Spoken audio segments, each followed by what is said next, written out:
Welcome to another episode of Pulse of Polynesia. I am your host, Lealso Filoyali'i, coming to you live from the great state of Texas. Joining me tonight is my co-host, Kalani Barber, representing North Texas. We are truly honored to have with us Matthew Leituala, founder of ialofa. This is an episode you don't want to miss, especially for parents and youth looking to better understand college readiness, NCAA eligibility, NIL, also known as name, image, and likeness, opportunities, branding, contracts, and financial literacy. Matthew's journey and expertise are here to empower our Pacific families and athletes with the tools they need to succeed. So share this live, gather your family, and let's dive into this powerful conversation with Matthew Leituala and the vision behind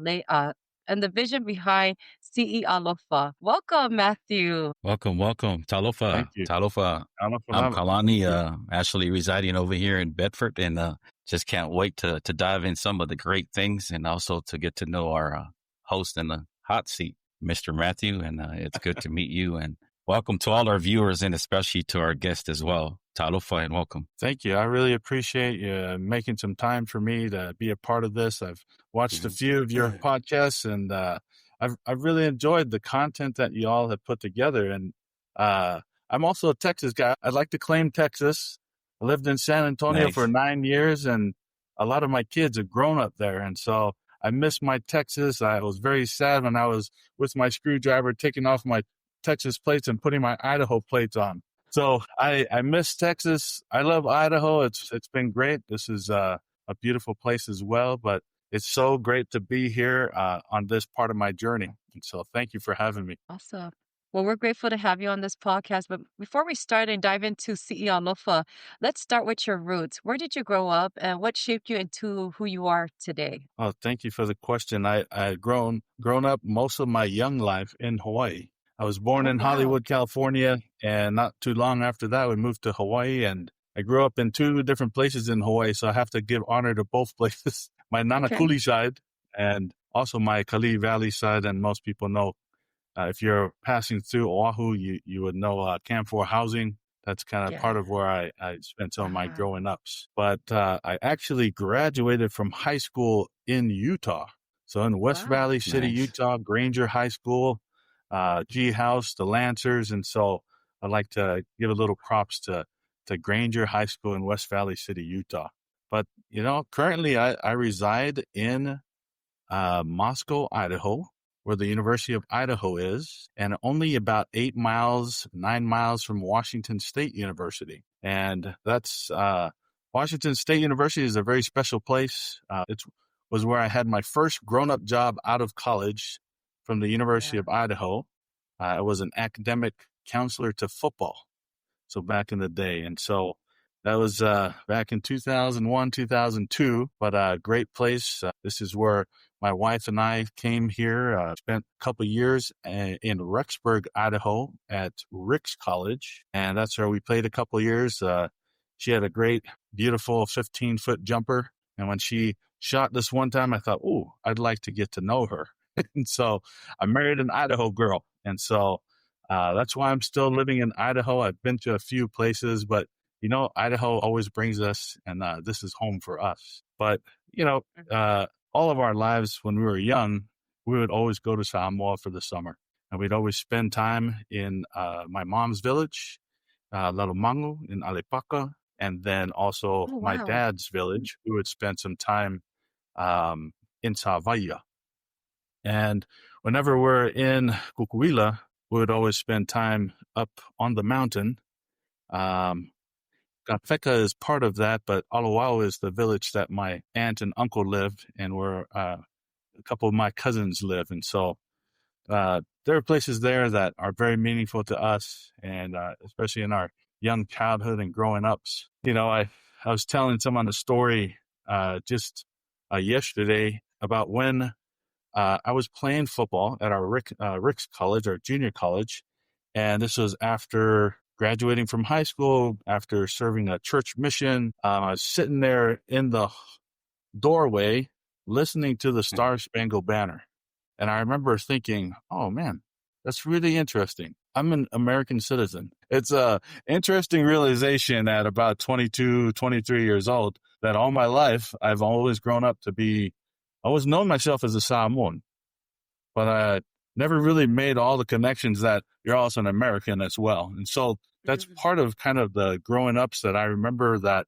are meaningful to me, that help me and motivate me to help Islander kids, Pacific Islander families, and all families really throughout the entire country. And so those are kind of the upbringings, the places that I've kind of grown up in over the years, and just glad to be where I'm at right now, because this place is a little piece of heaven up here in northern Idaho.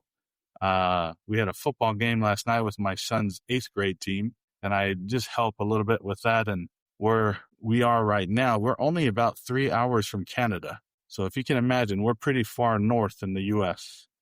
And so that's kind of the upbringings and stuff that I just remember thinking of kind of our growing ups and what kind of age and the way I think. And so, yeah. So that's cool, I man. was, Sorry. Go ahead. No, go ahead. From a Nanakuli boy to the Hollywood, or the other way from Hollywood to Nanakuli, and then now to the home of where all the good potatoes are at. Good old Idaho. Oh, yes, the best. Yeah. So I have to ask, right? Because I know this is off track, and I'm going to ask this question because before I forget, before we get into the other questions, you mentioned your son in 8th grade, right? Yes. What's your feeling towards the situation in Utah where they cancel football for those 8th graders? Oh, I'm not even familiar with it, to be honest with you. Oh, Okay. you're talking about the group of Polynesian kids. Is that what you're talking about?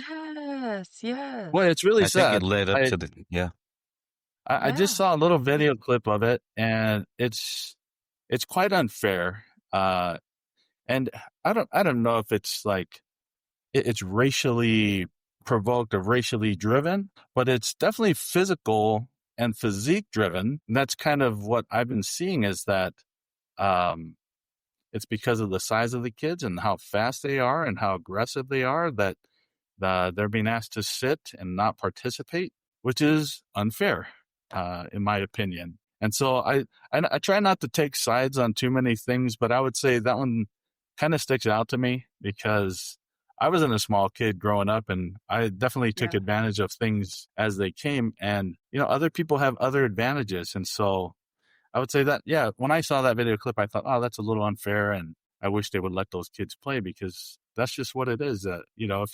If you want to create a league or something that is driven by different rules, because there are no rules in that regard. There are like the X-Men, if you're above a certain weight and such. Oh, those are X-Men boys, and they get to play, but they have to play in certain positions. And so I don't know the makeup of the rules that don't allow them to play, but it's really sad to see that it's because of their physique and their aggressiveness and their ability that they're being held out. And so, wow, do you have any thoughts on that? Yeah, just by listening to that, it's just that maybe is it because of the way you're talking about the physiques, our boys, they can look like they're in college already, but their ages are still young. But when it boils down to it, I think they're just kids. They still have the mentality of a kid. They're just going to be out there just to play, but it's kind of sad to hear that. I didn't hear about it, but I guess I can just picture the fact that, wow, I can just see a lot of linemen in front of that. That school itself playing football, they're all college boys, but yet they're still kids, young age. Right. And it goes back to, and I don't want to steer this away from what I want to ask right now, but real quick before we get into back on track, it steers them away from the opportunity from what coaches are like wanting to see the beginning part of these boys growing, from the first part of their upbringing as far as their career goes with football or whatever sports. So you're taking that away from them. That's what I'm seeing, Yeah, definitely. Coaches want to see that development from when they were in 8th grade to 9th grade. And I mean, back when I was playing, that wasn't really a thing. 8th grade being the factor with college, it's starting to become more and more of a factor, and recruitment is starting earlier and earlier across all sports. And so it's interesting to see that in football that they wouldn't mind seeing a little bit of film comparing their 8th grade to their 10th grade and maybe seeing their progression into their senior year, junior year as well. it's sad that they're not going to be able to have that opportunity. And I hope that this is a temporary thing, that it gets fixed and it gets changed, and those kids are allowed to participate in a great sport. And so Right. I'm I hopeful. agree. I'm I hopeful. agree. Just to add one more because sorry, because I have like, we have Yes, kids that are in sports, and I think the other thing that takes away from this opportunity is that it doesn't allow them to build IQ and hands-on, being able to be hands-on in that sports. You're taking that away from them, so no, definitely. I mean, a similar topic is multi-sport athletes versus single sport athletes. A lot of people are like, no, we have to focus on lacrosse, or we have to focus on volleyball or track, and let's skip all the other sports. Boy, you yeah, take away the different things that they can gain from, like, I played volleyball in high school. I played basketball in high school. I played football. I yeah, threw shot put. I did all the different things that I could. And there are things from volleyball that helped me in football. And there are things that are in football that helped me in basketball. I wouldn't say I was a basketball player, I but agree. I was a football player playing basketball. And if there was somebody getting hot, well, I get assigned to that guy and let me go cool him down, and be aggressive with them and kind of affect his game. But so similar conversation to, restricting kids. We shouldn't restrict kids, whether it's the age thing or size thing or multi-sport kind of a thing as well. So a lot of good conversation. Yeah, I agree. And just to add the comment that's on here from Isaac, the best NFL running backs were first X-Men. That's true. Right on, Isaac. Yeah. All right. Well, let's jump back into let's turn back to the conversation in regards to your first coming. A lot of people want to know, how did this all start out for you? As far as your career, how did your career start out before CEO Lofa began? Yeah, thank you. Most of my adult life, I've served in athletics. So on the college level, in higher education, in student affairs, I've loved my time in higher education because I've learned from the best people. I've had great mentors over the years that have just taught me and have shown me, like, these are the ways you affect kids, whether they're Pacific Islanders or they're Black or they're Hispanic or whatever it might be.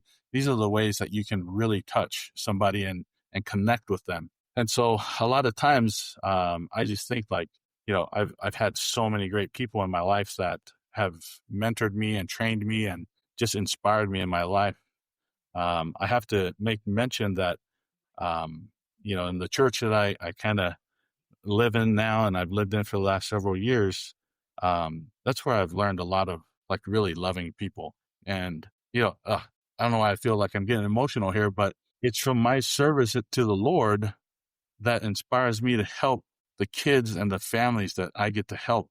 And so if I'm able to love these kids and be able to affect their lives in a way that it's going to help them for the rest of their lives, they're the future leaders of our world. Not just Texas and not just Idaho, but they're the future Yeah. leaders of the world. And so if we can help in those ways, and all the good people that I've learned from, I'm so glad that I've learned from them, because I'm taking what they've shared with me and sharing it with others. And so all the education roles that I've held, my church ecclesiastical involvement has really helped me as well. And so those are, I don't know, that answers part of your question, I think, but yeah. So if Bishop, if you're listening, I think he wants a primary calling. Oh, wow. That's the way to call on Matthew. Thank you, Leo. So that's pretty cool. Yeah. That's pretty cool. So I mean, Well, it just leads to the, huh? Are you currently a bishop? Yeah. Oh, wonderful. Oh, not yet. Not yet.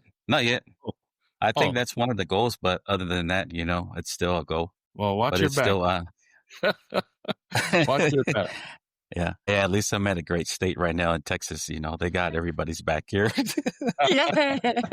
Yes. Very good. I agree. I agree. Yeah, that's pretty cool. Like, based on all your experiences, like in school sports, especially in church, you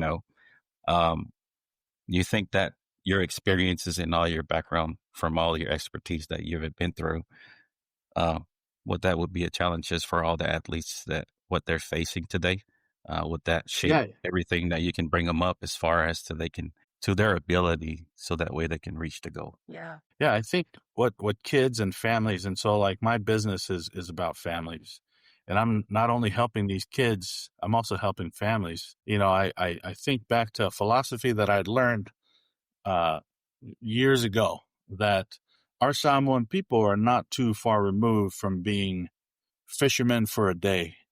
And that's kind of I kind of hold on to that. So we're fishermen for the day. Back in the day, we didn't have refrigeration. Back in the day, we maybe didn't have preservation type techniques for food. And so we fished for a day and we go and catch what we needed.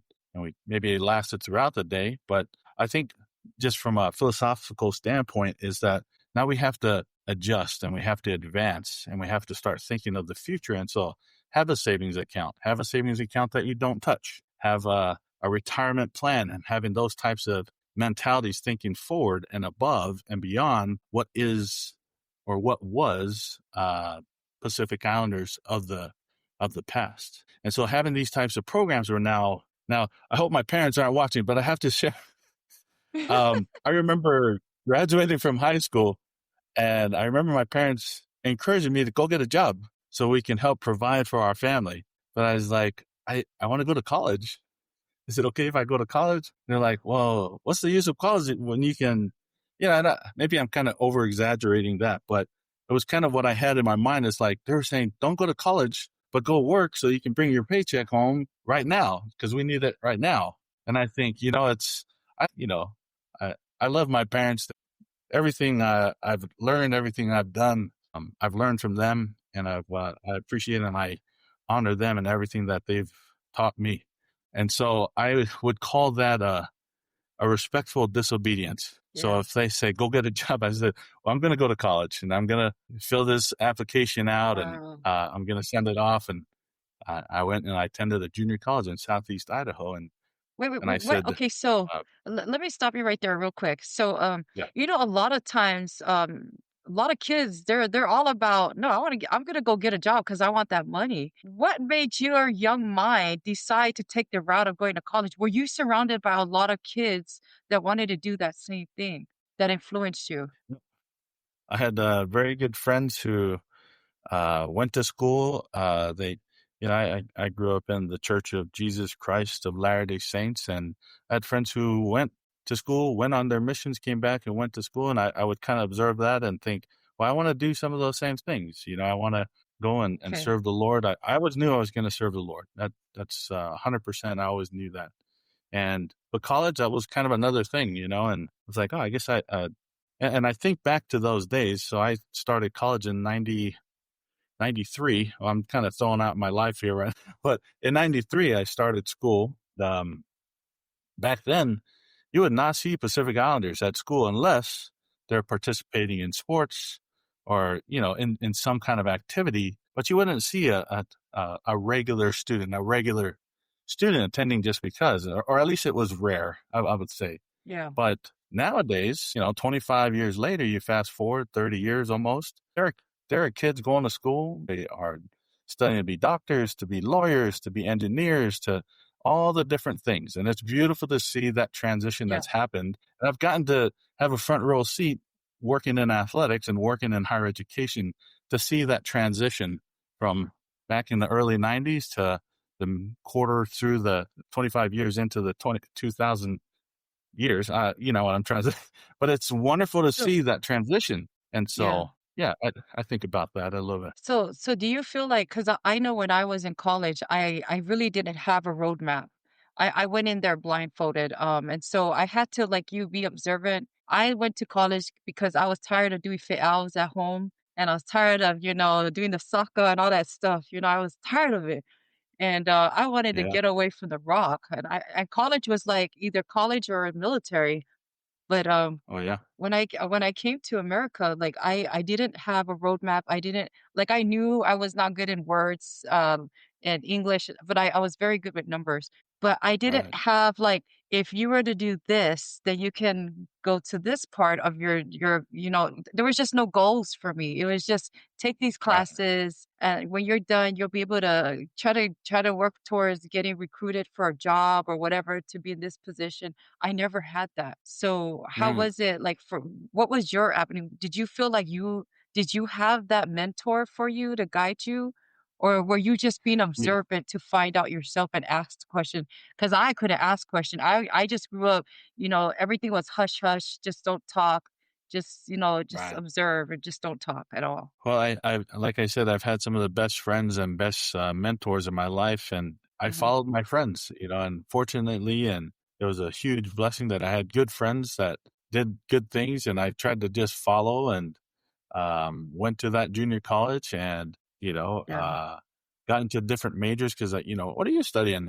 Maybe I want to study that, and that's Yeah. kind of how you learn on the fly, and just figure it out as you're going and, meet a great, professor. And all of a sudden I'm studying health and physical education and biology. I'm like, oh, she's a cool teacher. I want to take another class from her. And well, that was a great Yeah. class. She has another class offered next semester. And all of a sudden I'm studying sport ethics and I'm studying sport administration and working on a master's degree, and like I said, just great mentors, and I'm just in the right place at the right time and have good people influencing me. And, from then on, all of a sudden I applied to this job because my academic advisor at the University of Idaho Mm. gets hired at Washington State University, 8-9 miles down the road. And they ask him, is there somebody you feel like could take this brand new position, academic counselor for football here at Washington Oh. State?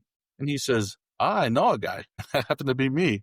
And fortunately, I was hired and it worked out well. And it just took me down the life of higher education. And again, just keep meeting new people, good people, great mentors, people to look up to. And it's been a huge blessing. And I think every place I've lived, every school I've worked for, I just keep meeting the best of the best people. And opportunities come up and we just have to notice, recognize it, and Yeah. take it. And hopefully we gain all the lessons that the Lord needs us to gain. And so, Yeah. yeah.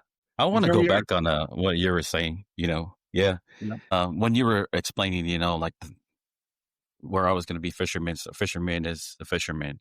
And I cannot, you know, always think about our Samoan way, our Fat Samoan way. And it brings back the video that you were actually introducing your company. And then if you don't mind, we're going to move towards to that segment to Sure. where That's fine. the ialofa. It was kind of cool that you were explaining the ialofa, what it means. You Right. said it, that lift, carry, support, elevate, and then alofa, of course, is love. And these are the things that I always think that it's a type of our attributes that verifies our culture a lot, the Fat Samoan way. And it always lift our Fat Samoa. And isn't just the name, what you always say, it's the mission. And then I think that if you don't mind, the birth of Right. Ialofa, you can go ahead and elaborate Sure. more about it. I appreciate you bringing that up because, you know what, I was sitting in front of a pond, on our property here is a beautiful 3-acre pond and just contemplating life. And my friend calls me up and says, hey, what are you doing? And this friend of mine has been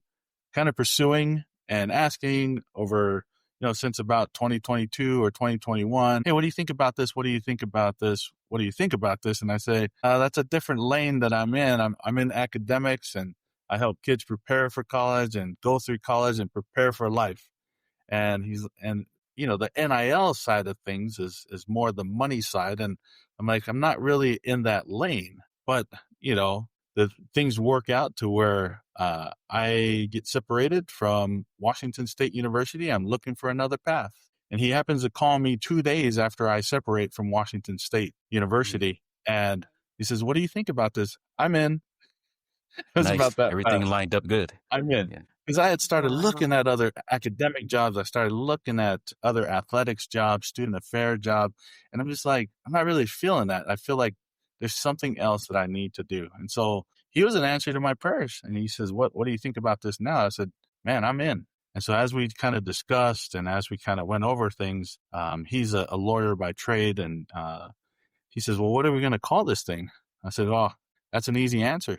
I just got back from a funeral in Utah, and we're going to call this Si'i Alofa, because if what we're going to do is to help families, I look at it in the same way that we provide a Si'i. I remember my mom and my dad were like, all right, we're putting a few dollars together to take it to our family's house in Magna, Utah, and let's everybody have some of that money. And so we put this Si'i together and we take it over, and beautiful words, beautiful, comforting words of support that were exchanged in that us bringing that Si'i to our family.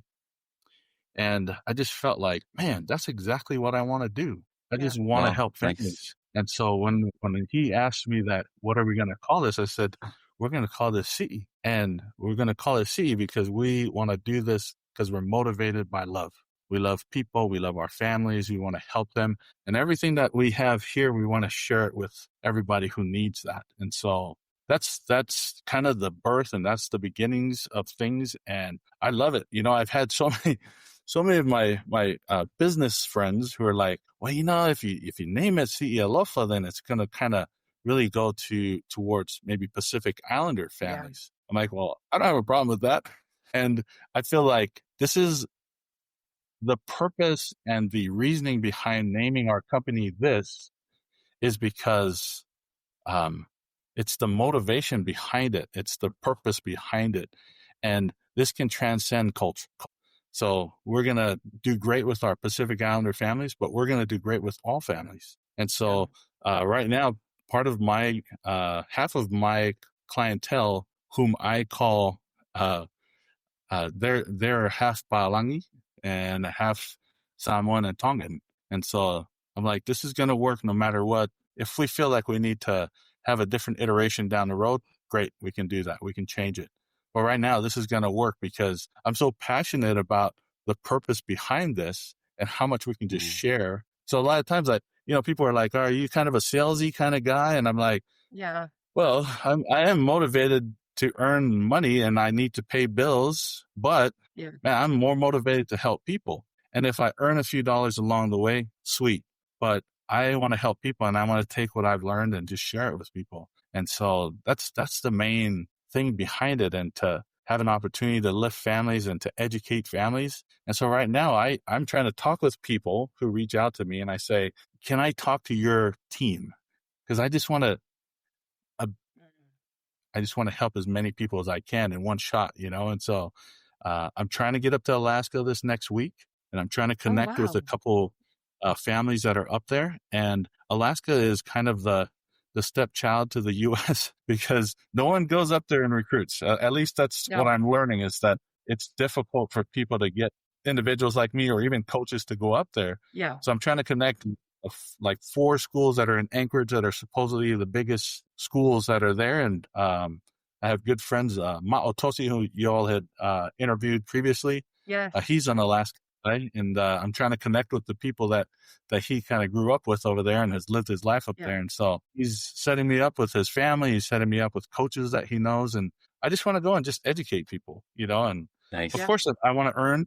Of course I want to earn, but I mostly am just like, if everybody knows everything that I can know and everything that I can find out more of and share, everybody will have greater opportunities to use their athletic ability as the vehicle to education and more education after that, And so there's a lot. I love the company. I love what we're trying to accomplish. I love working with my own family. My daughters are my social media specialists. And nice. I love working with them, and they're great. And so thanks for sharing, man. That's pretty cool. Yeah. So I lived in Alaska for 19 years before I moved here to Texas.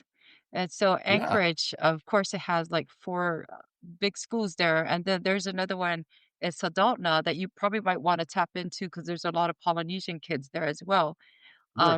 I do know that it was very difficult for us when my kids were there because we had to fly down to the lower 48 to be seen. Now that costs a lot of money. And at the same time, people, and this is the hard part. I don't know, maybe it's different for everybody, but it was very difficult for Polynesians in general to share information. It was mostly like, I'm keeping that, and I never liked that. I don't know.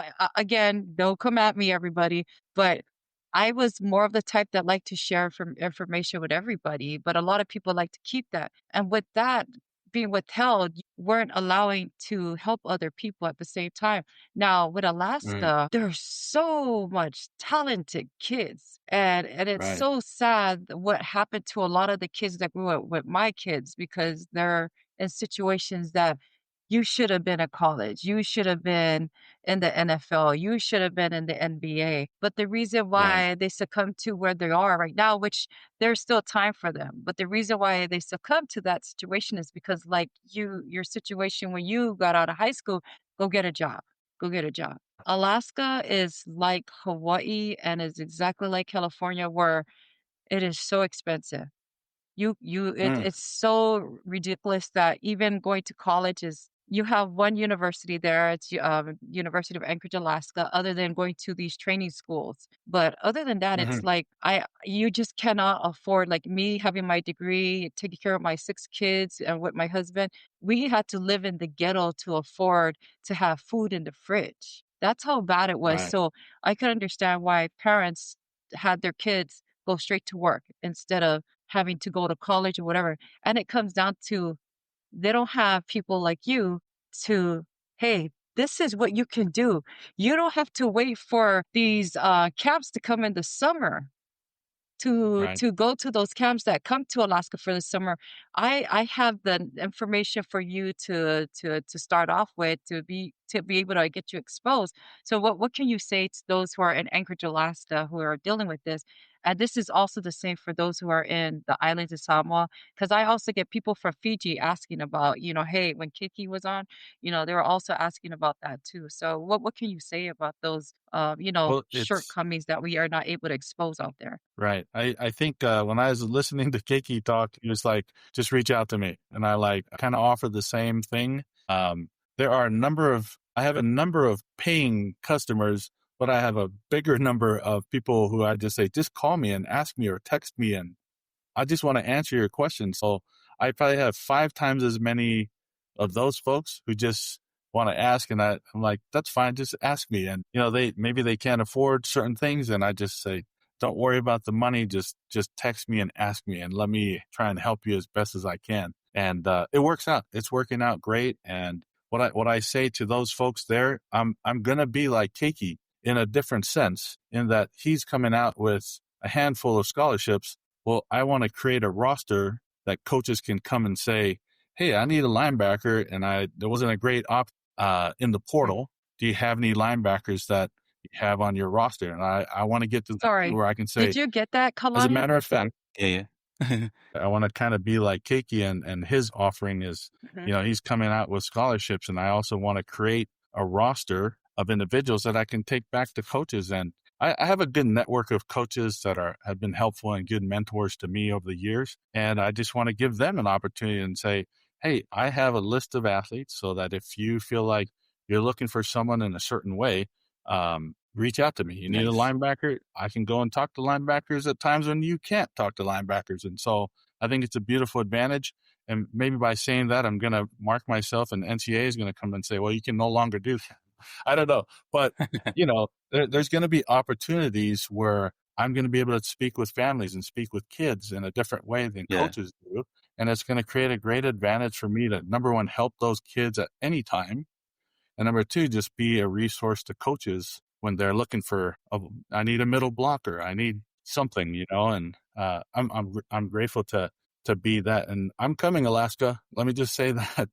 And American Samoa, I'm coming the next trip that my family makes out there to Upolu. I'm just going to puddle hop and jump over to American Samoa, to Kukuila, and like to spend some time with my family there as well. And then also just try to educate and do ed sessions along the way. So all those things I'm just trying to accomplish. I'm just trying to get out and just be there. I'd like to offer also webinar opportunities just to them. Just, hey, if I can't make it out there and you can't come over here, let's just meet online and let me get information to you.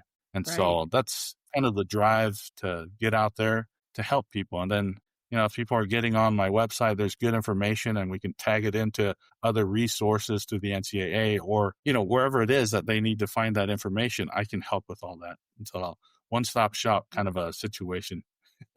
Cool. Thanks for explaining it. Thanks for giving us some information as well. A lot of notes to take, but Yeah. I think, but I can't help but to stare at your panel behind you with the ialofa. But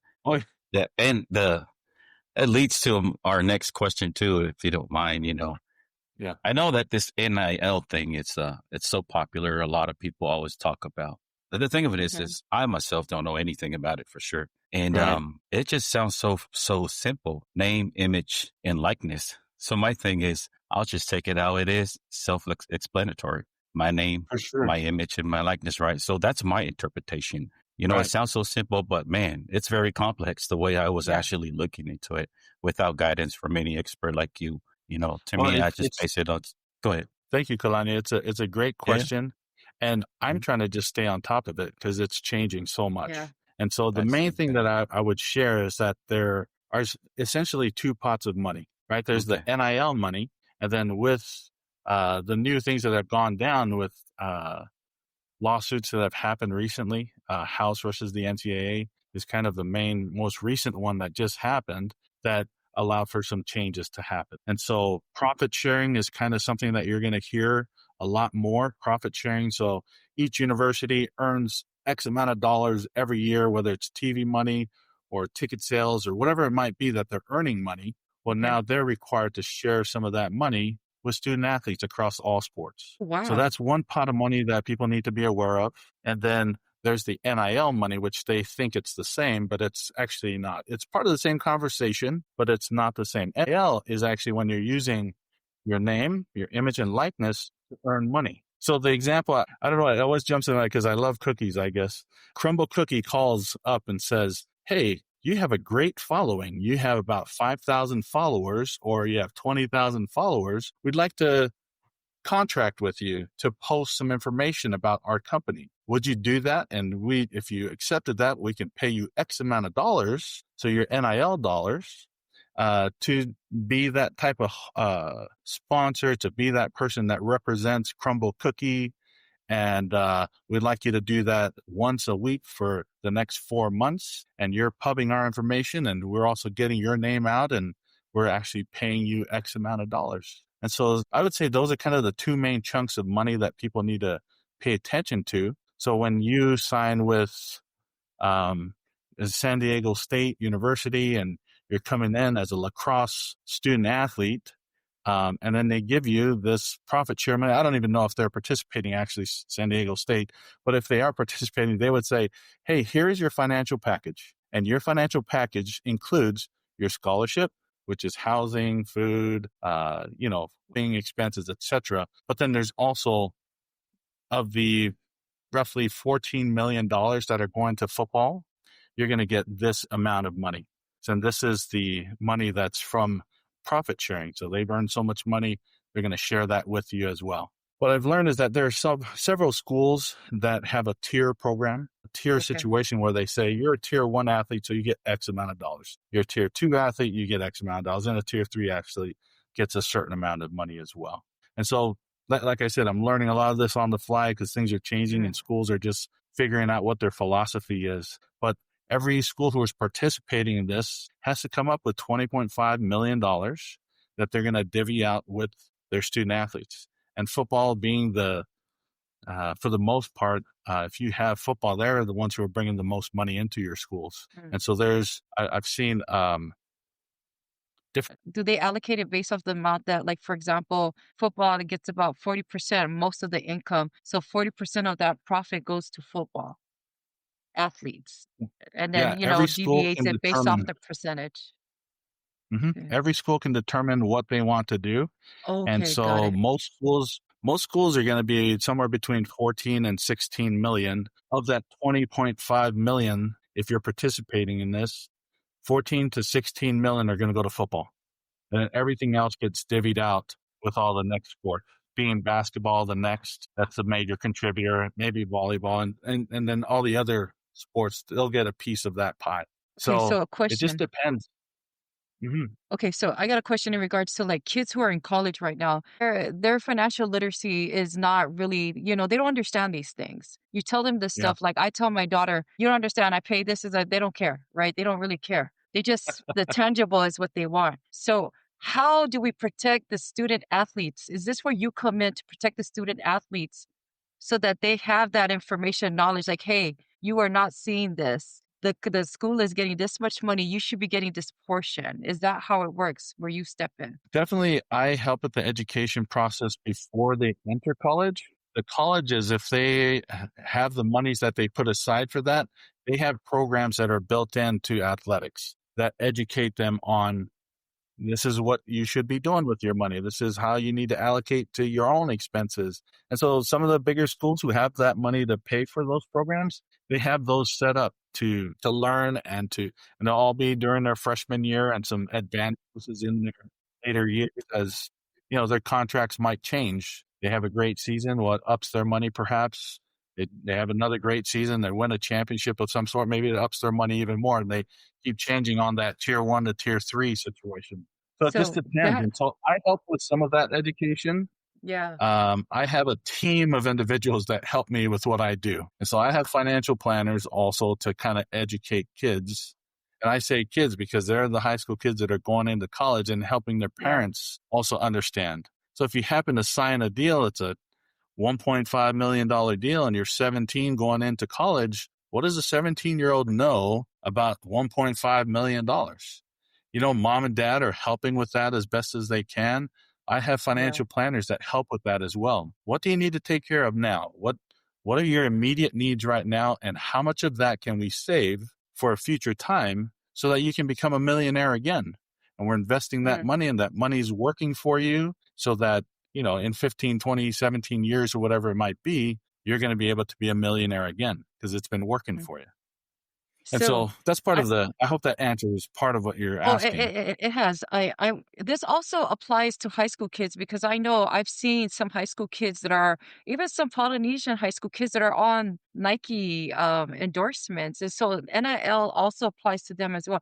How does that play a part in your being an agent to our kids at a younger age? How does that work? You're talking about college kids having that opportunity? High school. Or even high as school? far as like 8th grade coming up, because I believe that, you got to start young to build this following, right? Right. You definitely have to. And it's getting younger and younger in age. And so you're building your brand. You're building the type of person you are. You're letting people know, not only am I a great lacrosse player, I'm also a great basketball player, and I love to fish as well. And I go fishing every week, or, and it's building your brand. You're letting people know who you are and the things that you value. And you're also setting yourself up for coaches to know. And maybe that's part of the equation is like, well, I have this kid from Australia who's a little, he's a kicker on the football team, but he's a little homesick. And so if I can recruit somebody that's going to be family to him, it helps with all that, And so that's part of the equation as well, as we're building their brand. And we're,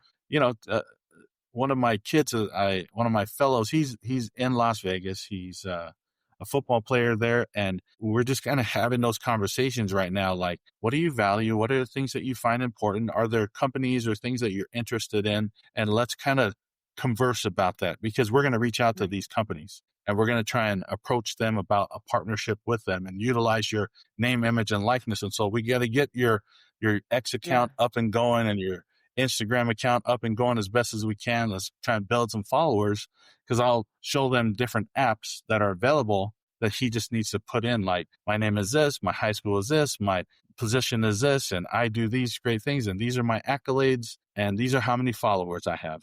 And so companies are looking for that and trying to match up with these apps to find kids that will match up with what they want and what they're looking for. And kids are looking for, well, what are things that I'm interested or passionate about that match up with any money that I can earn? And so those are part of the conversations that we're trying to have with kids and their families. And it's kind of tough to talk to a high school kid and try to talk business with them, because some of them are just like, I just want money, and I just want to play my sport, and let's see, last year, I think it was the number one. And so he's somebody that I thought, well, I'm going to start this company. I'm going to reach out to him and just ask him. I'm texting him, this is Matt. Remember me? You're big time, and I'm just a little guy in a little pond. Can I ask you a question about NIL? And really great perspective that he shared. I said, so what is it that you're worried about with NIL, and what is it that you're more concerned about as a student athlete? Student athlete perspective. And he mostly said, my dad handles that stuff, and I'm trying to take care of the NFL. I'm trying to go to the league, and I'm trying to be the best football player I can be. So my dad handles all that. which is, not everybody does it that way. Other kids are more involved because they're excited about the money right now and maybe not as focused on the NFL or the NBA or, whatever it might be. Yeah. And so it's just a conversation that a lot of times I'll ask the kid, like, hey, what schools do you want to attend? And, in regards to NIL, I usually wait till later in the conversation with signing kids. It's like, what do you want to do? What do you want to study? Where do you want to be? Do you want to be close to home? All those types of things. But a lot of evaluation, a lot of discussion about what they want to do and what they want to be. NIL is usually the later part of the conversation. But if a kid is very excited about it, then we go into that conversation right away. And like, tell me about NIL and what have you heard? And do you have teammates who have deals right now? And like, tell me what you're familiar with. And then we just go into that conversation. And just like, some of the NIL deals will come after you sign at a school, and they'll be boosters or individuals that are on the collective of that particular school that will want to connect with you in a different way with NIL, as opposed to them donating to the school, to athletics, and then that coming to you through, those monies that come in that way. So I'm sorry, I'm kind of just rambling because there's just so much to talk about. No, it's good. There are a It's lot good of because as a parent, with a younger child, you want to be able to be comfortable enough to trust someone else to take care and handle that for your child, especially like I have older kids, but then for the younger ones who are in middle school, it's like, okay, how can you make me feel to trust someone like you that I just met to take care of this for a child that's just in eighth grade? What can you do to persuade me to, and how do you make me persuade me to start the process of getting involved with my daughter? Yeah. I'll say that my approach with every one of my fellows and their families, every one of my clients, is a very unique to them. It's because I like to hear what they're involved with. I like to hear what they're concerned with and what they're passionate about. And so I'm basically customizing my approach with each kid and their family, customized to them, because that's what works. I do have some set programs that I like to talk about with kids and their families, but I really try to customize the approach with them and like what's more important to them. Some people have great followings and so they don't need that help with their social media, but I may go through and say, hey, Hot Boy 2025 is kind of hard to find for USC who's looking for a junior, whatever it is, why don't you make your name and let's adjust your tag name there. And so those kind of things. Or other kids are very good academically. And so I don't spend as much time academically with them, but I'll spend more time with their social media. And, what do you put in a recruiting video? And you want to put your best. You want to put mediocre things in there so that coaches see mediocre. Coaches have too much to look at. They have too many film to be looking at a mediocre film. So sometimes I'll tell people, if you don't have as much film as you want and you don't have as many great highlights, put your best at the front so that the coaches will see at least your best ones and they'll come and see these other ones later. Because if they see a mediocre one up the front, they'll be like, Waste of next, time. delete, next. Because they just have so much that they have to. I've been telling kids a little bit about, when you put your subject and you're reaching out to a coach for the first time and you're emailing them, maybe put a highlight thought in there. 25 tackles in game 2 against this very highly ranked. Maybe, the way you tag your videos or your emails when you reach out to coaches in that way, you're tagging in a certain way that kind of sticks out and separates you from other people.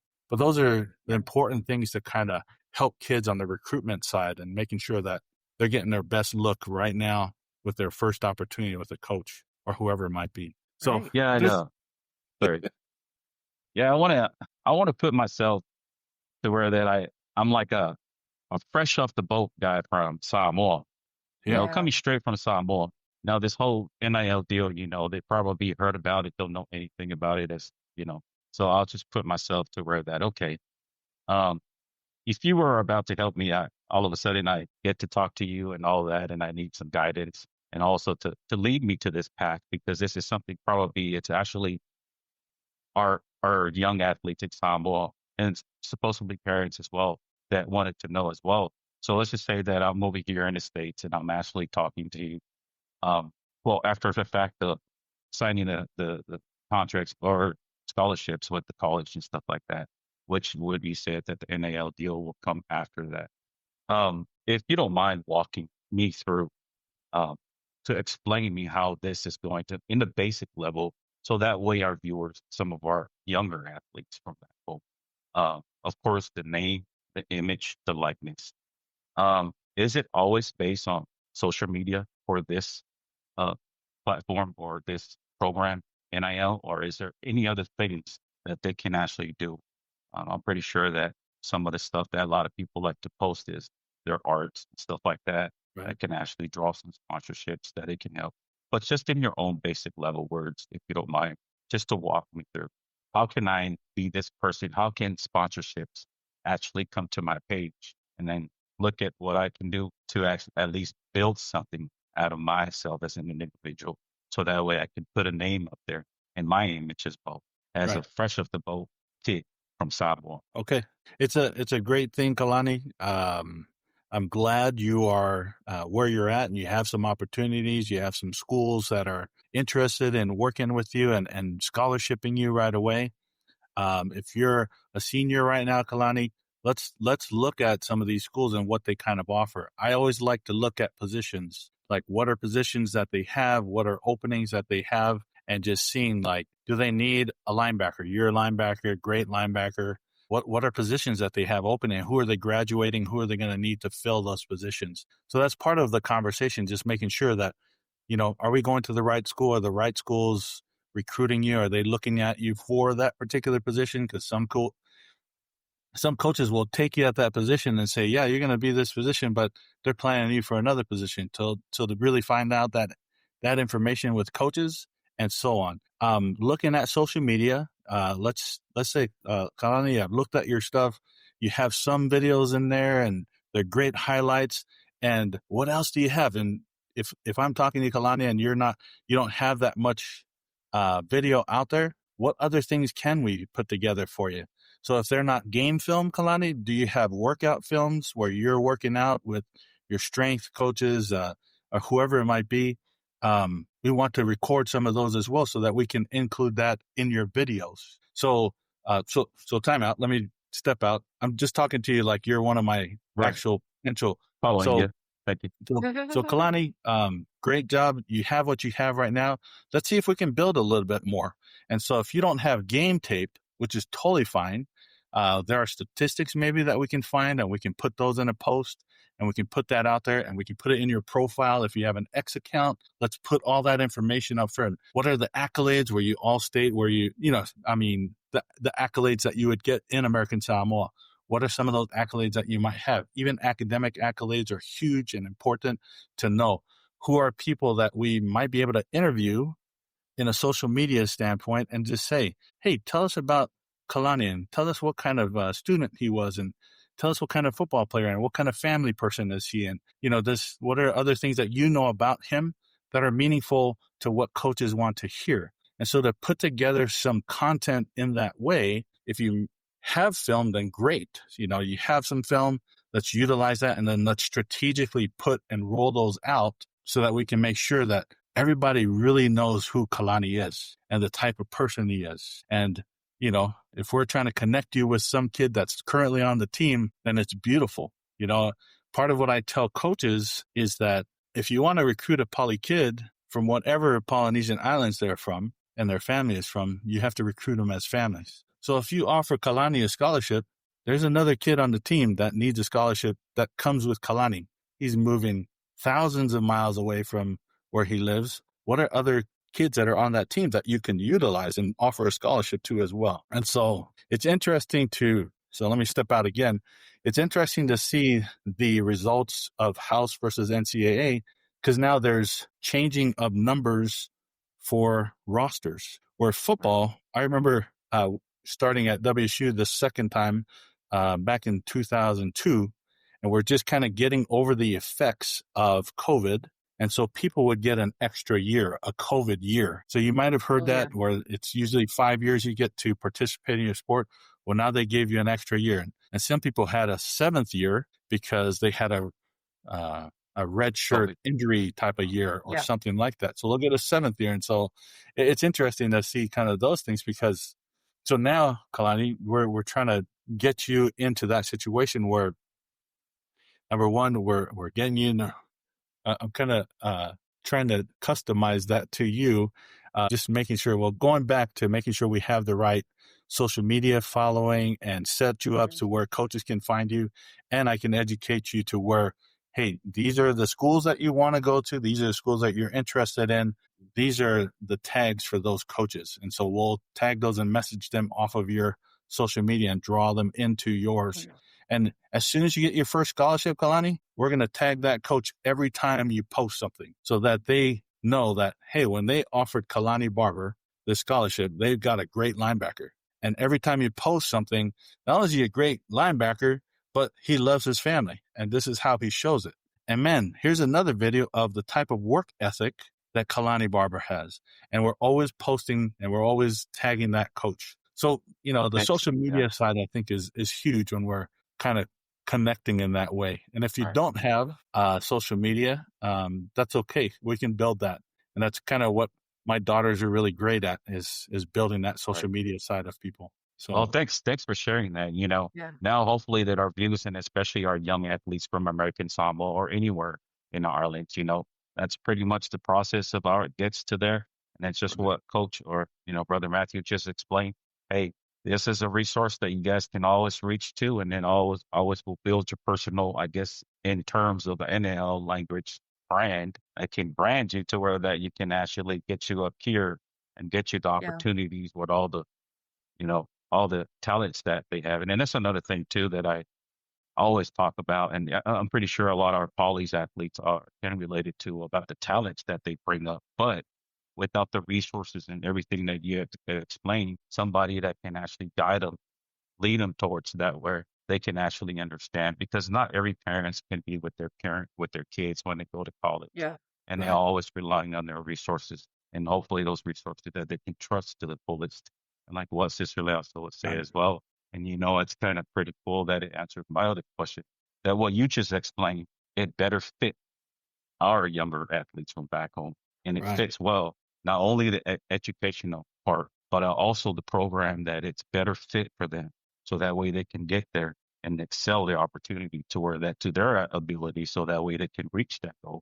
So I really thank you for explaining that. And thank you so much. Yeah, thank you. I think there's always a way and every family, every kid is unique. And if we can find what best fits them to what they want to do, what goals that they have in education and in life, that's why I try to custom everything to their needs and their desires. And so though they may, play at USC, they could play at USC. Maybe Cal is a better option or Washington State is a better option, and we just really want to take a good, thoughtful approach on because Cal may have the program that they want to study, even though USC is offering them X, Y, and Z. Cal has their program. And if this is what they're really passionate about, well, let's make a V-line for Cal and let's make sure that, and no offense to my USC people, I love you guys, but we have to make, and in this crazy world of transfer portal, I was just going to mention transfer portal. Yeah. We have to have the best relationships with our kids. And at Washington State, for these last few years that I worked there were kids that were just getting bombarded by other schools. There are kids who are just getting offered money, all the different things to jump ship. And it's a crazy thing to kind of witness just how awesome, number one, that Washington State is bringing in these great athletes that other schools are trying to pounce on and take them away and just offer them the world. And so having great relationships with your coaches is going to be huge. Having those connections that you have with the school, that they have your right program, it's exactly what you want to study. That's going to be huge. Coaches, we want to make sure that coaches are very clear on what programs are available at those schools, so that if the kids and their parents are really passionate about something, that we're connecting them in the right place. And just a side note about the portal, I'll say this, that the portal is not always the answer. The portal is not always the answer. People think that, hey, I can go in the portal and I can find something. I can go and find something that I really want, and I'm going to jump ship from a place that they've promised me X, Y, and Z, and I have great relationships with the coaches and teammates. but I just want something different. Portal is not always the answer. Not everybody who goes into the portal comes out of the portal with a scholarship. I'll throw that out there. And it's a pretty low percentage of people who come out of there in a very favorable manner. And so, yeah, go ahead, Leaso. So the best time that anybody would suggest you do the portal is if you were invited or offered something from a different college. And that's the only time that you would do the portal so that they could pick you up, because you're guaranteed an offer. Otherwise, don't do the portal if you're not certain that someone's going to pick you up, because you don't know. It's kind of just like trying to get recruited blindfolded and not knowing who's going to grab you. It's an interesting system that's in place. You have to put yourself in the portal. You have to go through your compliance office, and they help you work out getting yourself in the portal. And so when people are reaching out to your kids before you're in the portal, that's not permissible. That's not an allowable act. But there are people who are doing that. There are people who are trying to lure people away from their schools. So an NIL agent is another thing that people call me, or they refer to me as. The coaches don't like NIL agents because they'll go and do the most mischievous things and say, hey, Junior, if you get into the portal, I can get you X amount of dollars over at whatever school. So if you get into the portal, I can get you. And then they'll go to that school and say, hey, I got Junior getting ready to jump in the portal. How much can you give him? So there's like all these scenarios. And so I remember talking to a coach, and I won't tell you what school they're from, but I remember talking to the coach, and they're like, oh, you're on this recruiting trip? And I'm like, yeah, I'm here. You have a kid here? I said, well, I have a kid that I signed. They're like, you have a kid that you signed? Are you an NIL guy? And I said, yeah, in a sense I am, yes. And they're like, tell me what you do. And so I explained everything, all the services and my approach and why, because I've worked with these coaches at other schools, and I try to explain, like, I'm not that guy. I'm not those guys that are pulling people out and trying to transfer them for money. And because there's some crazy stories that you'll hear of people getting pulled out of schools for some huge amounts of money to get them to another school. It's crazy, the things that people are doing. And I'm like, I would like to refer to myself not as a NIL agent, but a NIL coach, because I don't want to be in any way referred to as one of those guys that are doing these crazy things just for the NIL. Yeah. I'm like, I'm student services, I'm student affairs. I help with all the things to help kids transition to college. I do the ed sessions. Those are what I focus on. I will get NIL deals with kids, and we're going to work that out. But my focus is education, and I'm an educator by profession. That's what I do. So, yeah. So, sorry, go ahead, Dasso. No, you're fine.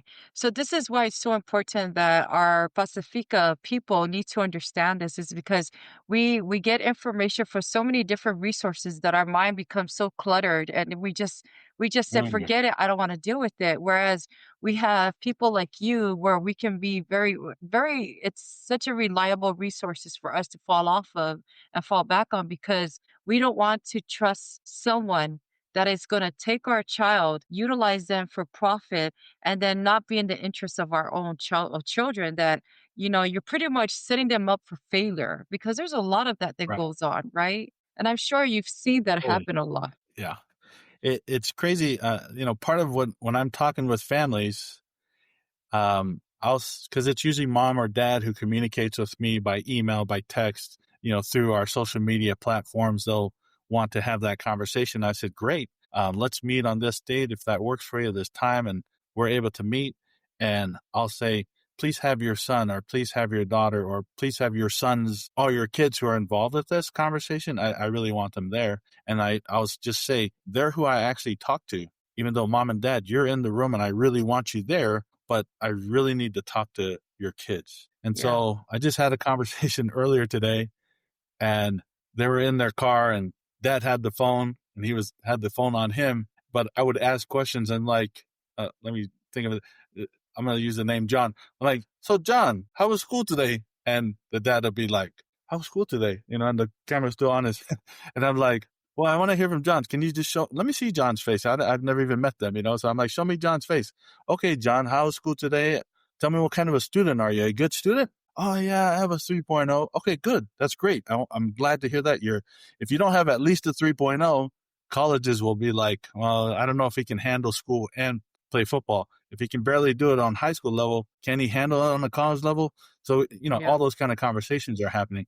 But what I do is I really am trying to help the family allow for the kid to really own his education or her education.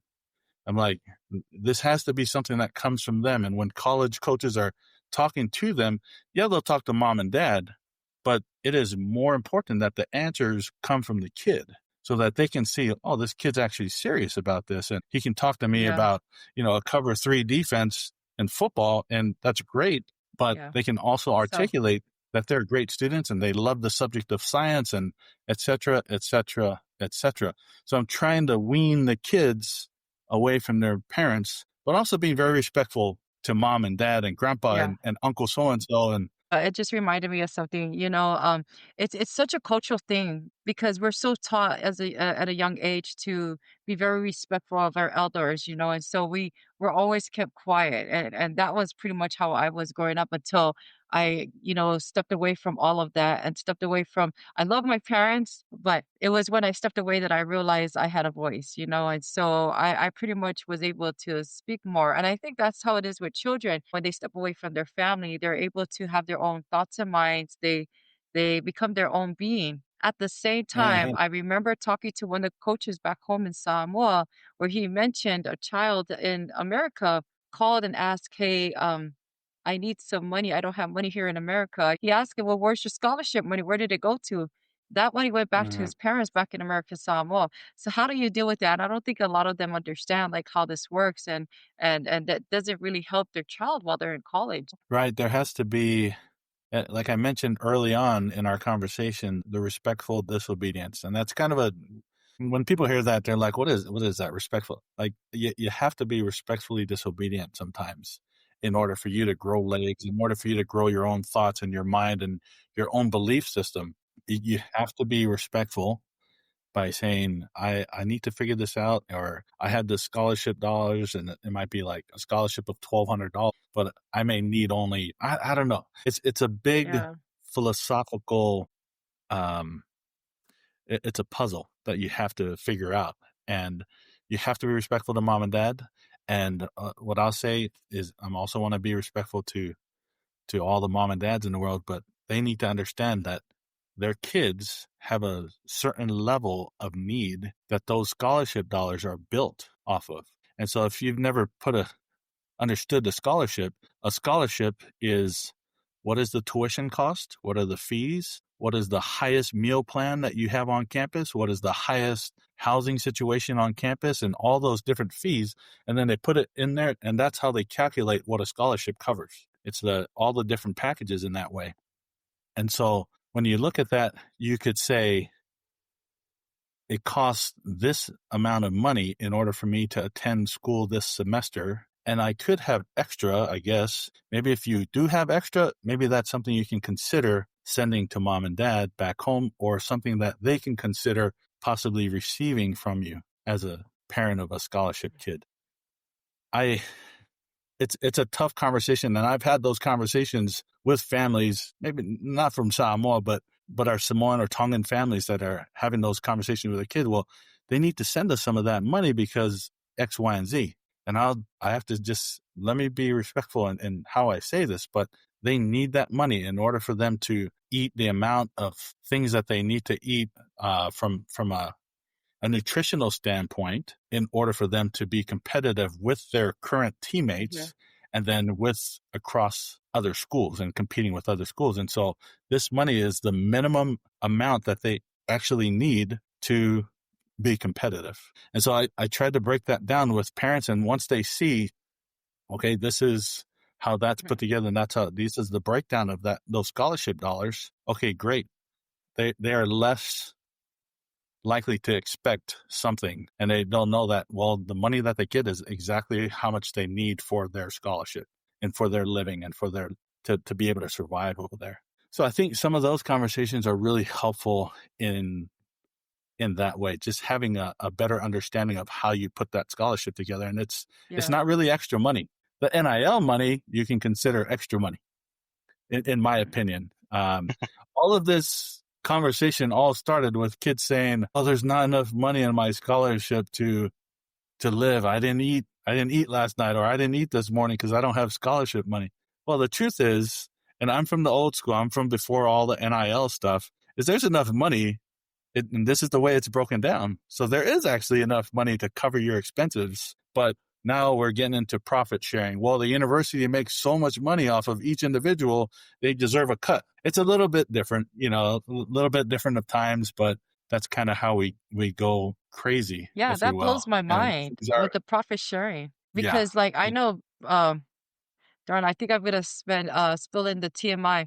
My ex-boyfriend, college football player, and he actually didn't have any money, but he was a really good football player. And if they had the opportunity now, then I think he would have been paid and had stipends for being able to be an athlete instead of being poor and an athlete and struggle working part-time jobs just to have extra money for basic necessities like deodorant, all those little stuff. So yeah, I mean, Hey, but our Polynesian kids are always, hey, Saimini, that's good enough. I'm gonna go ahead and run this extra mile. I'll be doing all this stuff, but that's the old school mentality. Right. Our bodies back in the days could handle that kind of stuff, but right now it's a different type of generation with all these type of nutritions that they have to take in order for them to at least reach the goal based on all the college level. But back then, those were the days.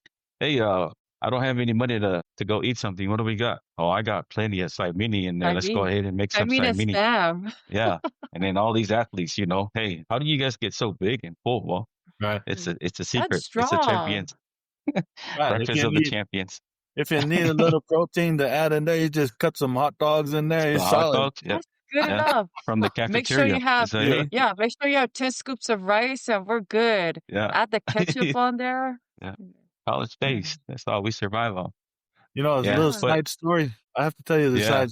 In Idaho, at Rick's College, in Southeast Idaho, man, I learned how to eat potatoes. Potatoes were cheap.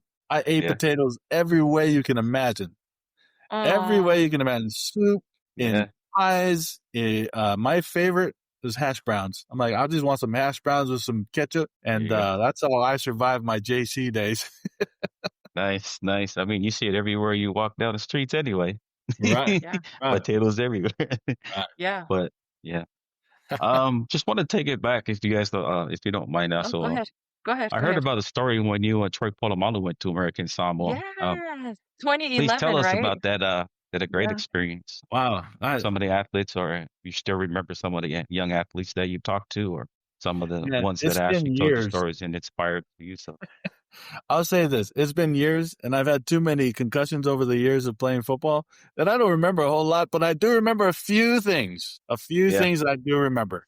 I loved the times where, man, we're getting ready for camp, and I didn't help with the football athletic side of things. Me and my best buddy, T. Kinikini in Salt Lake City, he and I did the academics, and he and I did the college prep, and he and I did all those types of things that are supplementary to what we're there for the football athletic side of things. And so I have a lot of experience with that. But one of my favorite things is every morning before we went to the field is that we'll be sitting there and these beautiful people would come from the village and bring us pankeke and kokusamo. Oh boy. And we'll be chilling there. Speaking my language. I'm reaching in and I'm like, man, I'm sharing a plate with Troy. I'm eating my pancake and I'm like, wow, this is kind of surreal. I'm just chilling with Troy over here. But the most humble guy you'll ever know, just the biggest heart. Him and his wife are, man, some of the best people you could ever meet, with the greatest intentions to try and help so many people through their foundation. I had great experiences there with great coaches who came as part of it.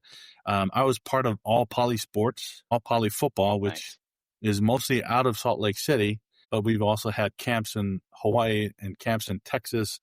All Poly Football is the camp that we belong to, and Troy kind of picked us up and allowed for us to bring our camp out there. Alema Te'o is the CEO of All Poly Sports, and I kind of give him props because he's been doing it for, man, more than 26, 27 years now. And I've only been part of it for maybe 12 or 13. But him and Quito Pereza, man, they've been hand in hand together the whole time. Yeah.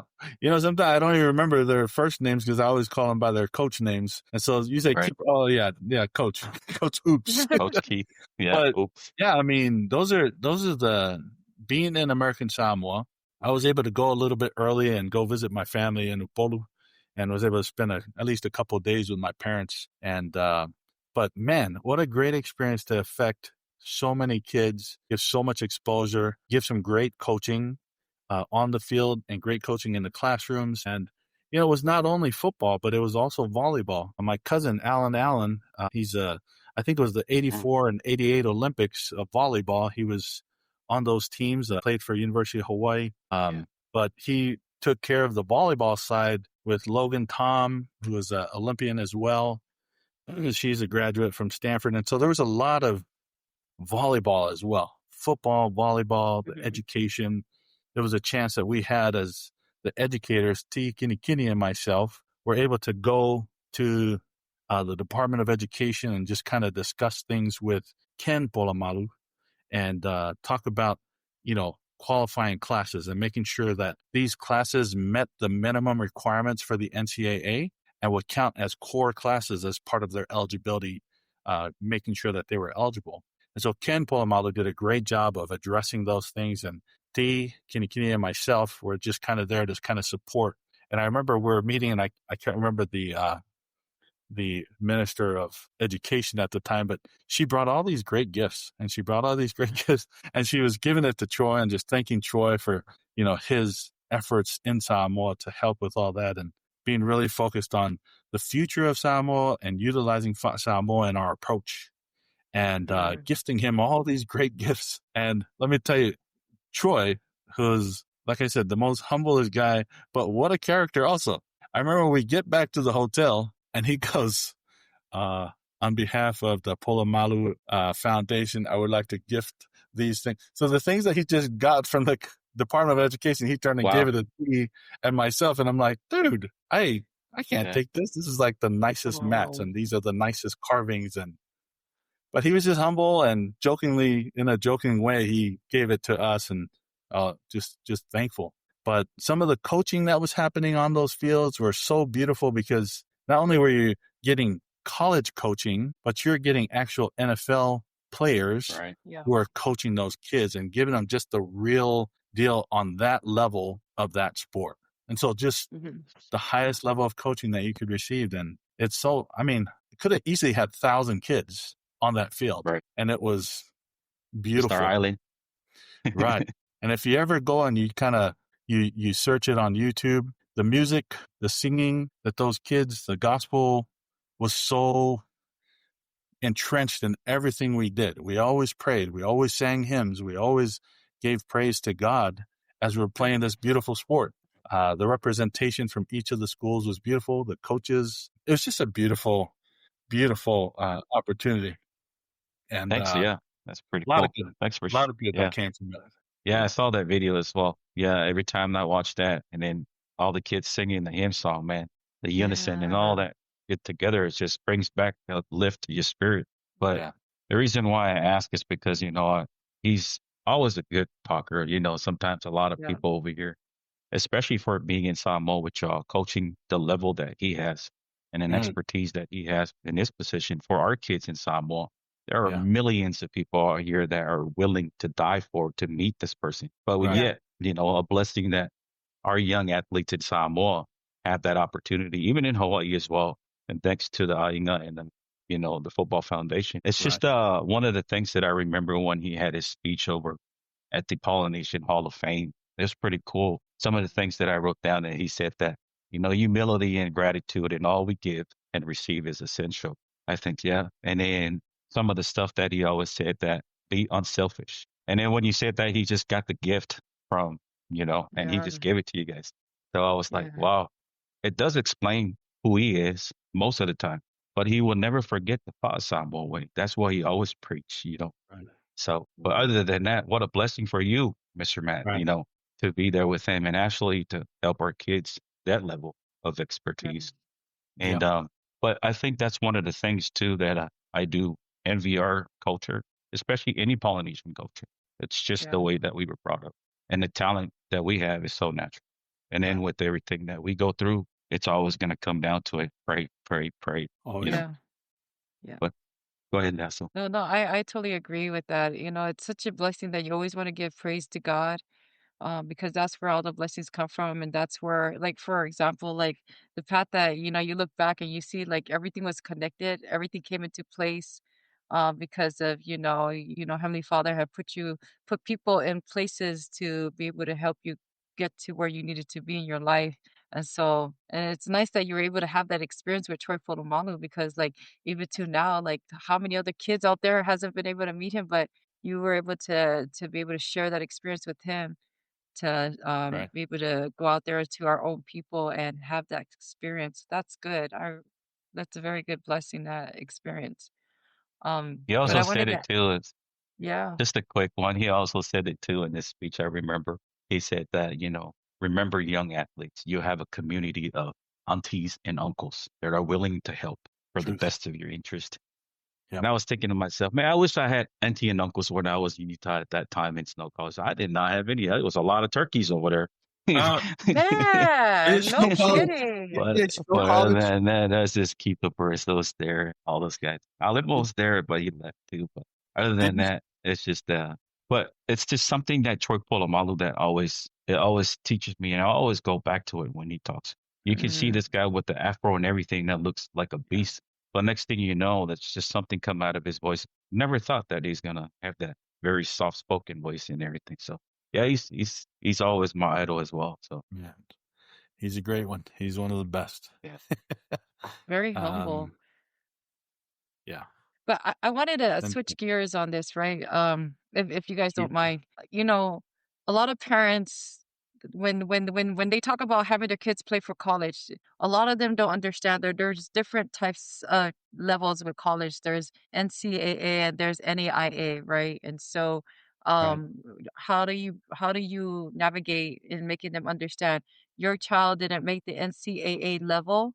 There's that 4 year, and then there's that JUCO, which also have their tier of D1, D2, D3, and then there's the NAIA. Well, it's the beautiful thing about athletics and with kids and families who want their kids to participate in sports. I think, in my belief, in my experience, you can play on the next level. It just Mhm. depends on what the level is.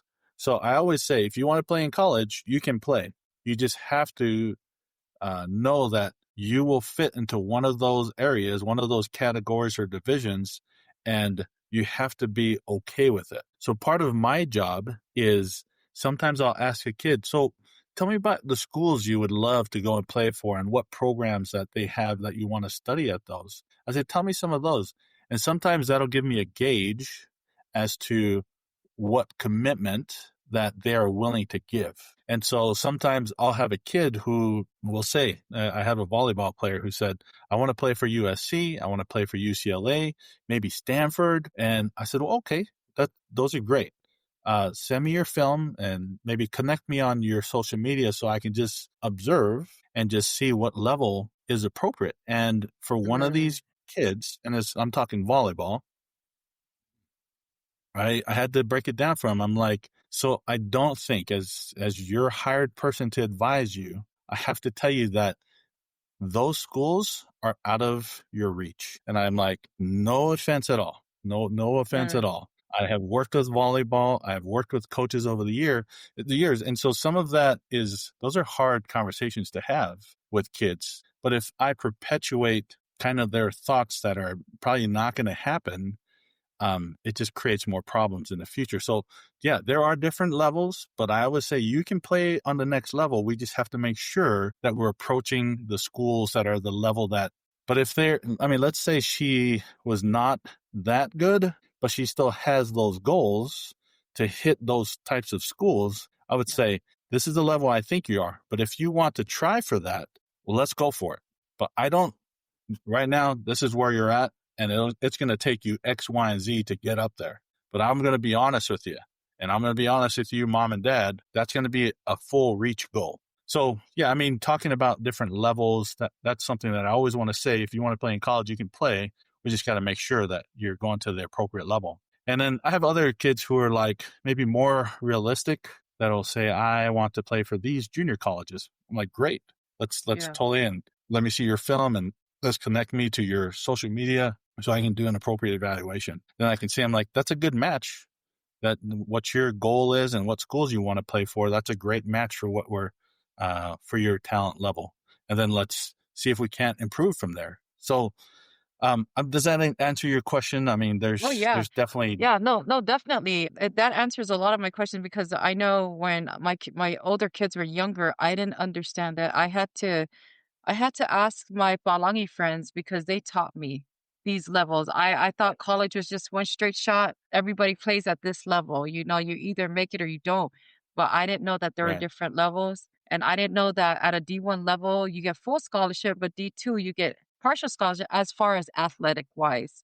And then D3, you don't get athletic scholarship at all. You just play for the school. So, you Right know, there. and those are the things that I never knew about. And so I think Yeah. that's another thing that that it's great about your program is that it's being able to educate our people because, you know, it's not like this surface level. There's a lot more under the surface and that you're able to come in there to explain to them in the details. And just so much information can get everybody just I don't want to deal with this. Well, this is why you're here is to be able to deal with it for their purpose of letting them, you know, take the easy road and let you handle the hard part of it, you know. So Yeah.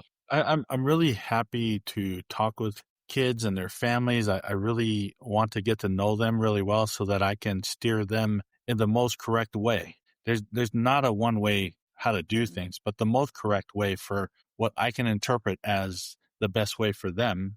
And, you know, I don't just go off of what I know. I reach out to people. I talk to compliance folks to make sure I understand the rules. I have good friends in compliance academics in all the money side of things as well. And so what I always want to share with people is like, I have a team of people and I don't know all these things myself, but man, I have a team of people that you'll have access to if we're working together and you have a question, or if like one of my football players who also plays basketball, he's a great football player and basketball player. Well, his coaches want him to quit football. His basketball coaches want him to quit football. His football coaches want him to quit basketball. And it was kind of messing with his head. I said, I have a sports psychologist if you want to talk to them and they can kind of help you through that because that's not anything that a kid should have to deal with, you know, when they're a sophomore or junior. yeah. You know, hopefully he gets the right answer, but the best thing that I can share with folks, and I don't maybe necessarily advertise it in my company, but I have a team of people that I work with that if I don't know the answer, I'm going to go to them and they'll provide the best answer, the most experienced answer with the most wisdom over the years. And so a lot of the people that are on my team, they are former student athletes on the college level. A couple of them are former professional athletes, volleyball or football. And so there's a lot of good people that I can draw from. And I'm so grateful that I have these good people on my team that I can work with, you know? So a lot of good stuff there. But you can't know it. Nobody can know all the answers, you know. We gotta find what you, and that's, Oh, you're a busy man. You know, Yeah. with all the stuff that you just said and everything, teams, players, and everybody that you out there. I mean, I'm pretty sure you have to go through a lot of emails and answering questions and email stuff like that. How do you yeah. balance that? You have a Oh, family, you know. Yeah. I'm reading this great book. It's called The 12-Week Year. And it's breaking what you would do in 12 months into 12 weeks. And it's very scheduled out and you have to discipline. And with it, it's hard to block out and make sure you turn your phone off during this time and you can turn it back on and you can check your emails. And it's really difficult. I'll share that I'm a branch president up here and I'm so grateful for good counselors and a great branch Nice. counsel that help with all those things because Oh, it's that three-legged stool. It's like there's church, there's family, and there's work. And sometimes I'm balancing on one of those three legs, and I'll just have to say, "Hey, I've been really hard with work. I got to go spend some more time with my family. I got to make sure my wife is happy. I got to make sure my kids are happy. I check in with my college kids, all those things. And so we're always balancing on that three-legged stool. It's tough. There's no way that you can give all your attention to all three things all at the same time. You're on one leg, then you're balanced on the other leg, and you're going. It's tough, yeah. but I really try, and I'm glad for my team. I'm glad for my social media team. My daughters, they're the best. They're so quick to be like, "Dad, what the heck?" You know? Oh, So I get okay from my kids all the time, like, "Come on, stop eating that or stop drinking." And don't you have a meeting coming up? My daughters are good with that stuff. nice. Wow. But It sounds like your priorities, you have to juggle which priority is first, but Right. mainly that it's your family. That's pretty cool. But I guess it takes back to where the ialofa comes from. And I think Yeah. that's why right. lift, love, and still out there Yeah. taking a lot of services and actually doing services for the community, and not only that for the church and also Right. for our young athletes. And what a stress, that's the type of stress level that I don't want to be in. But the thing You're of it already in a is that, stressful level. yeah, you're right there, But Yeah. other than that, I'm pretty sure that you've dealt a lot with any type of challenges that come to your way. And I'm pretty sure that everything that you've done and Yeah. with all the experiences, expertise that you've done and, helping out everybody. So, It's a uh, blessing. It really is a Yeah. blessing. My first school I worked at was Washington State University. My second school was Utah State. My third school was University of Idaho. My fourth school was University of Utah. My fifth school was University of Texas, San Antonio, and then came all the way back to Washington State University. And all along the way, I'm just trying to build relationships and Yeah. get the best mentoring and giving the best advice possible. And so it's funny to come full circle back to the very first school that I started at. And I would share with them, like, I have all this experience that I've learned, and I want to share it with the school I started at. Yeah. And this is the school that I learned the most. And so the one thing I would share with families, my advice to families, is don't be afraid to ask.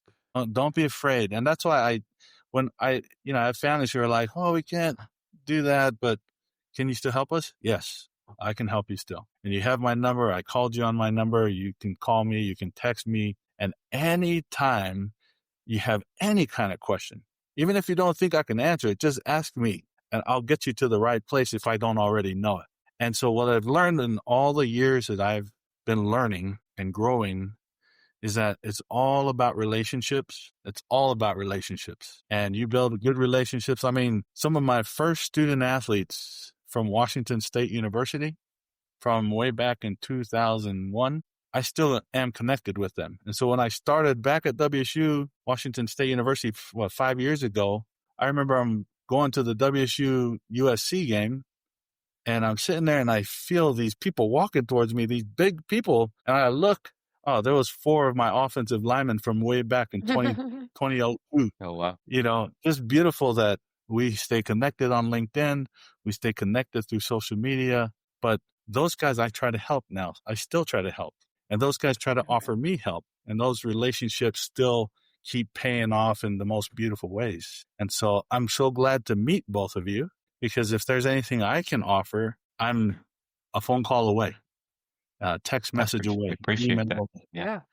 And I know you guys have young kids, so Yes. if there's anything I can do, I'm offering my services. Yeah, most definitely. I was just talking. My husband had mentioned because he saw the flyer. He's like, "You need to sign up our daughter." I was like, I am. Just wait. Don't worry about it. I'll do it." Mhm. But before I forget, I have a question because knowing that you're going to go to Alaska now. I mentioned that a lot of these kids don't make it out of the state. A lot of them just stay home, and I can guarantee you, majority of them are actually working right now, not going to college. What do you say to what do you say to those kids who are taking a gap year? Are you still able to help them? They're talented. And RJ, you're out there listening. I know you're one of them.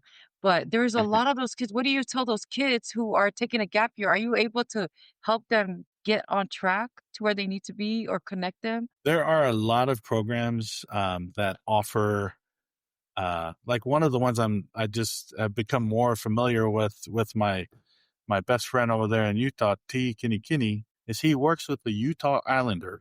It's a football program that allows for kids who maybe don't have options coming out of high school to go and work out and try out with that team. Or if they're kids who go into the portal and don't get picked up out of the portal, they can go and try out with the Utah Islanders. And This they is have some any great sports, kids. right?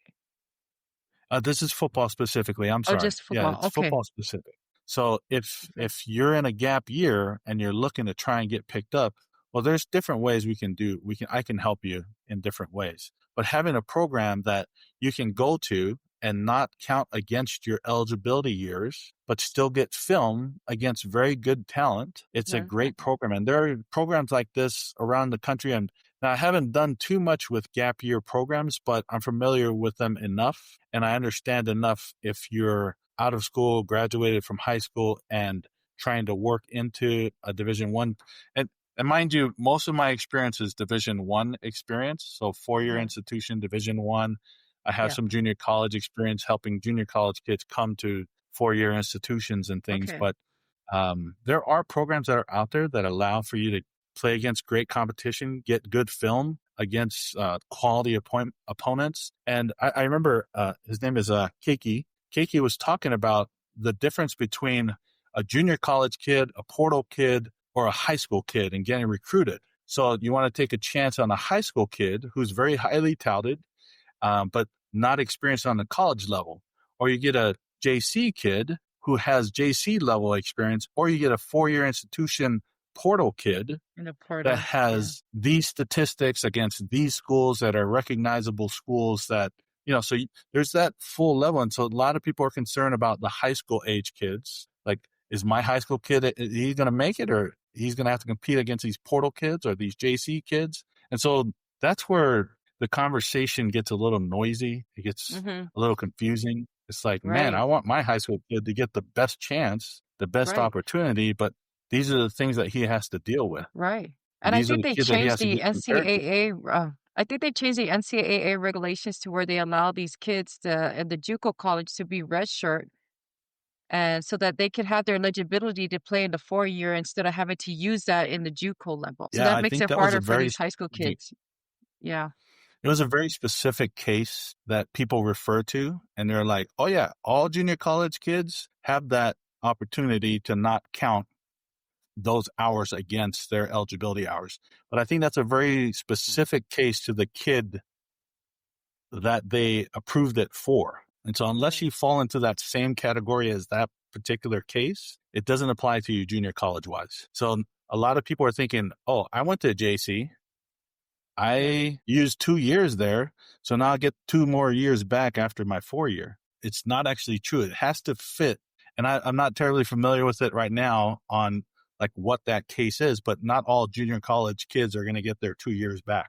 It has to be specific to that case. So there's a little bit, I got to go read up on it so that when I'm asked again, I can be articulate in what my answer is. But from what I read quickly was it's specific to that kid's case and it doesn't apply to everybody. But I got to go read up on it to make sure that I know what I'm talking about. Fact check myself, But is it based on the eligibility as far as the education, their level, or sports as well, or is there a specific on the reason or on that particular case? Like I said, I'm not terribly familiar with it. All I know is that there's a lot of misnomers going out there, misunderstandings that all junior college kids get to have those years back. So I don't know the specifics of that case, but I know that if you don't meet the same situation as him, you're not getting those 2 years back. So maybe that's something I can just put on my website, or I can put on my social medias to kind of educate folks on that particular case. Because I think a lot of people are being misinformed by just the surface level of, this, the way that the policy is with the NCAA JUCO level. But that's good to know, is being able to get the actual settings of how it should be. So right. And, there's been a number of general authorities who have mentioned in our church, if you feel like the information that you get from social media is how you build your testimony, that's not the case. Same thing as this. If you're getting your information from social media and you're basing your eligibility assumptions on that, most of the time it's not true. You got to go to the real source. And I always tell kids who are like looking to go at schools, they're like, hey, does this meet my thing? And am I going to be eligible if I was like, well, who's recruiting you? Well, I have a scholarship offer to this school. I said, you need to call directly to your compliance office and ask them directly that question. I mean, you can ask me and I can tell you my thoughts on it, but how much more awesome if you call Southern Utah University, who offered you that scholarship, that specific question, the compliance folks that are there are for you. You need to ask them, or you can reach out to the NCAA.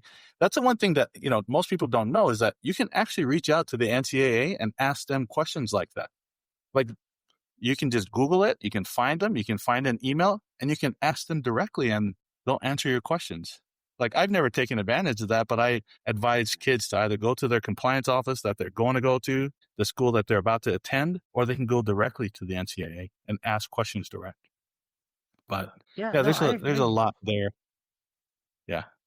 Well, I know time is of the essence, and I always say this, we try to give that, we're very grateful that you're able to spend that time with us. But I have two last questions before I turn it to Kalani. What's been your proudest moment so far since starting the company? My proudest moment, I'll tell you this. It's when I'm one-on-one with a kid and their parents, and I'm able to share something that they just had no idea about. So, like, with this last lawsuit that went through, now rosters for football, they're at 105 now. There's only 105 spots on these rosters, where before, I remember the COVID year when everybody got that extra year. At Wazoo, at Washington State University, I could have swear there was like 150 something kids on the roster, which is humongous. And now the rules are that you can only have 105 kids on a roster, and each one of those kids are scholarshiped. There are no longer walk-ons. And, to share a little tidbit like that with somebody and they're like, whoa, I didn't, 105. So I can't disclose the school, but there was a kid who was injured in spring ball. And in spring ball, they were injured until it was a situation where they would take more time on through the fall season. And so it just worked out where they had him off the roster, essentially. So basically, and not to go into too much detail, but to waste one of the 105 on an injured person who would not contribute to the team in the fall, they worked it out to where he was no longer on the team.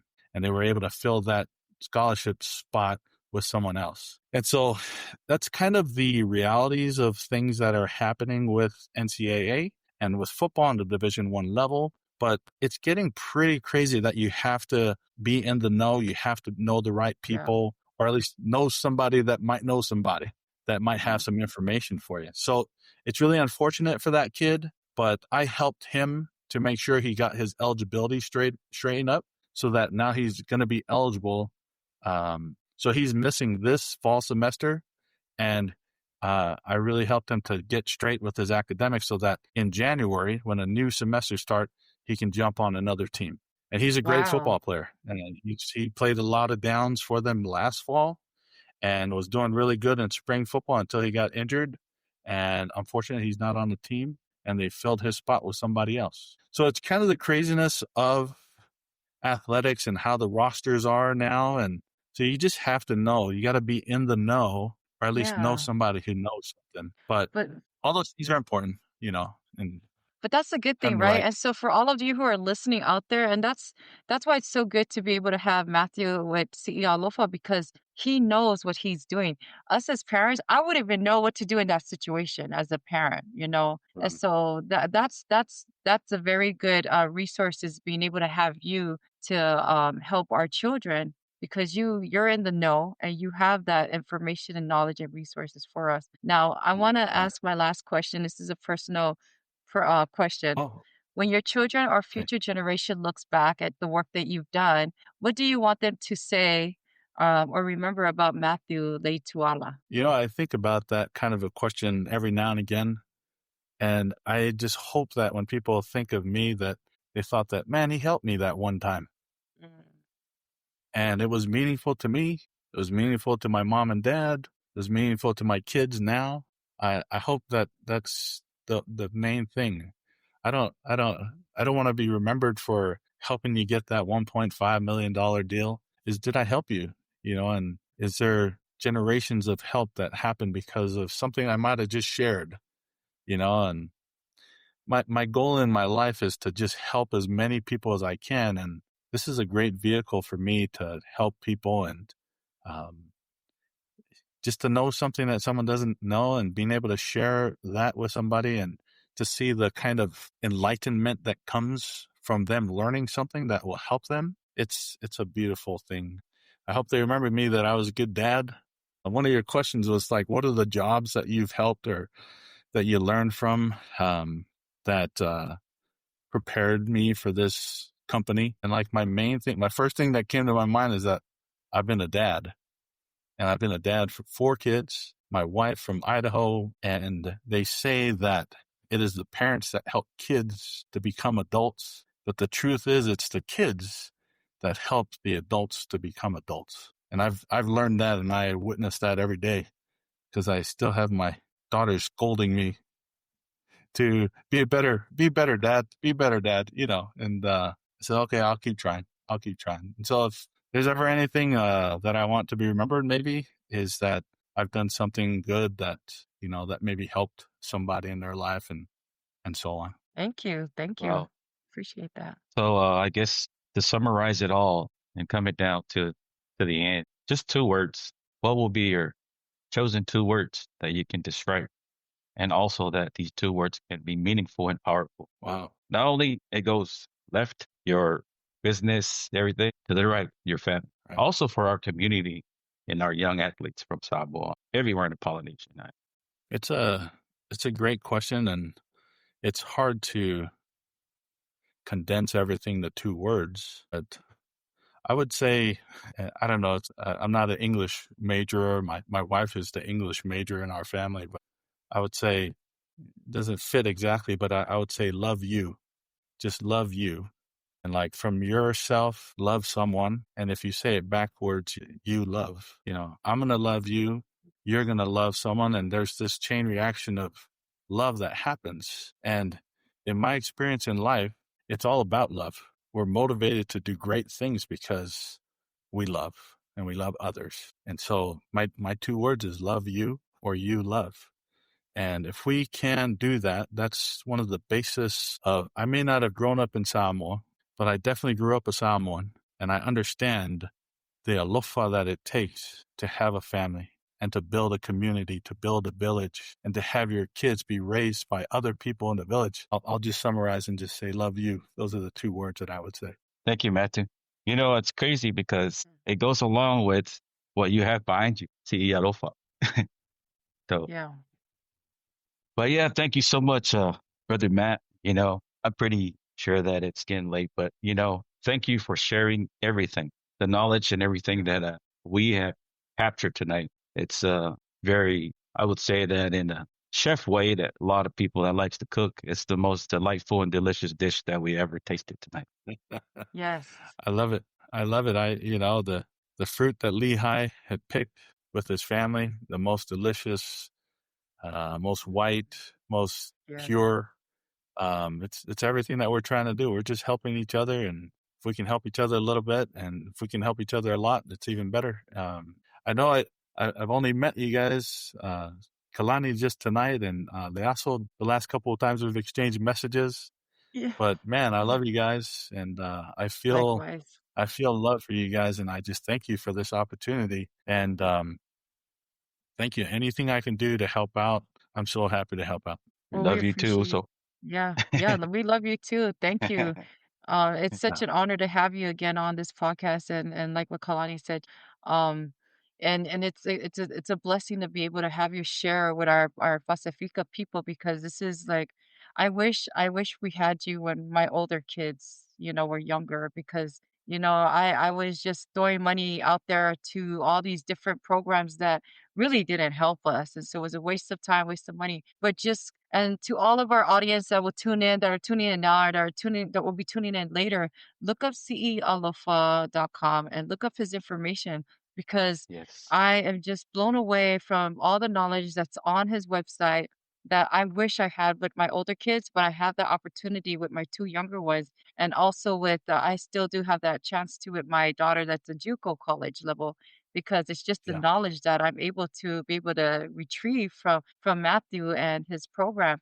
And at the same time, being able to be entrusted with someone that understands our people, that has that. When you say si ialofa, that word resonates with me and my family because I know that means that he cares about us, he cares about our kids, and it's genuine. It's not really about just throwing numbers out there. It's actually caring about our children's future. And so that's something that, especially for those of you out there in Alaska, I can't wait for him to be up there because, we didn't have that opportunity when I was in Alaska. So that please come out there to listen. I'm going to promote this with all our people there in Anchorage, Alaska, Fairbanks, Dalton, to come down to where you're going to be in Alaska because we have so much talent up there as well, and they don't have the resources. And so being able to have you reach out to Ma'otosi, he's got the connections as well. And so he'll be able to get you in touch with all those people. But again, Matthew, if there's anything last words you want to say to our people, our audience before we end, I'm going to give you the floor one more last time before we close. No, I just want to say thank you. If there's any way that I can help, I just want to be there for people. If they need an answer to a question or clarification on something, that's what the Lord has blessed me with all the knowledge I have, is to share it.